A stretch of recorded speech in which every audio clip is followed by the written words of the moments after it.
ఆనియన్ని బాగా కచ్చపచ్చగా పేస్ట్ చేసి పెట్టుకోవాలండి. దీంట్లో రైస్ ఫ్లోర్ వేసుకుందాం.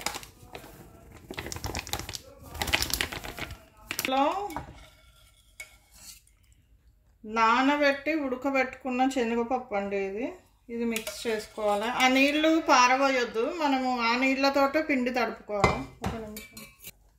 ఈ శనగపప్పును దీంట్లోకి ట్రాన్స్ఫర్ చేసుకోవాలండి. కొంచెం ఉప్పు వేసుకోండి, ఎక్కువ వేసుకోకూడదు. కొంచెము జీలకర్ర వేసుకోవాలండి. ఈ పప్పు ఉల్లిపాయని బాగా మిక్స్ చేసుకోవాలి. మనం ఆ పప్పు ఉడికించుకున్న వాటర్ ఉంది కదా, దాన్ని ఇందులో పోసి మిక్స్ చేసుకోవాలి బాగా. ఈ విధంగా తట్టుకోవాలండి. క్లాత్ పైన ఈ విధంగా చేయి పెట్టి ఇలా చేసుకోవాలి. దీనికి మధ్యలో ఒక హోల్ పెట్టుకోవాలి. పప్పప్పాలు అంటారండి ఇవి.